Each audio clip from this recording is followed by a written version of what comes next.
ત્યારે જ ઓપરેશન સિંદૂર પછી વડાપ્રધાન નરેન્દ્ર મોદીનો પહેલો રોડ શો સોમવારે અમદાવાદમાં યોજાવાનો છે। સંવાદદાતા કેતન જોશીએ આ માટે થઈ રહેલી તૈયારીઓનો તાગ મેળવ્યો। આવો જોઈએ।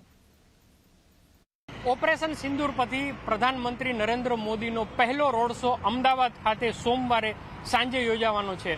અમદાવાદ એરપોર્ટથી ઇન્દિરા બ્રિજ સુધીનો આ રોડ શો 4 થી 5 કિલોમીટરનો રહેશે। અત્યારથી જ આપ જુઓ કે બહુ મોટા મોટા હોર્ડિંગ્સ ઓપરેશન સિંદૂરના લાગી ચૂક્યા છે, જેમાં ભારતીય સેનાને પ્રધાનમંત્રી વંદન કરતા હોય એ પ્રકારની પ્રતિકૃતિ નજરે પડે છે। આનું ખાસ આકર્ષણ એ છે કે જ્યાંથી રોડ શો શરૂ થશે જ્યાં પૂરો થશે ત્યાં સુધી 5 કિલોમીટરનો લાંબો તિરંગા છે એ પણ અહીંયા લગાડવામાં આવ્યો છે। આપ જોઈ શકો છો કે આ જે મંડપ છે એ મંડપ આ પ્રકારના 50 જેટલા ઊભા કરવામાં આવશે, જ્યાં અલગ અલગ જ્ઞાતિના લોકો, અલગ અલગ જનપ્રતિનિધિઓ પ્રધાનમંત્રીનું સન્માન કરશે।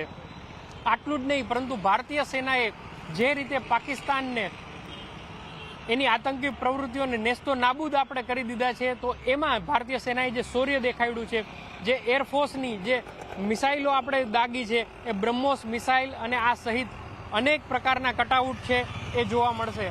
એક અંદાજ મુજબ 50,000 થી 75,000 લોકો આ રોડ શોમાં સામેલ થશે અને સાંજે યોજાનારો આ રોડ શો દેશભક્તિના ગીતથી ગુંજી ઉઠશે। અત્રે ઉલ્લેખનીય છે કે પ્રધાનમંત્રીનો આ રોડ શો છે એ ખૂબ જ આકર્ષણનું કેન્દ્ર બનશે, કારણ કે પ્રધાનમંત્રીએ કીધું છે કે જો તમે સિંદૂર મિટાવવાની કોશિશ કરશો તો આ સિંદૂર છે એ બારૂદ બનતા વાર નહીં લાગે। કેતન જોશી, અમદાવાદ।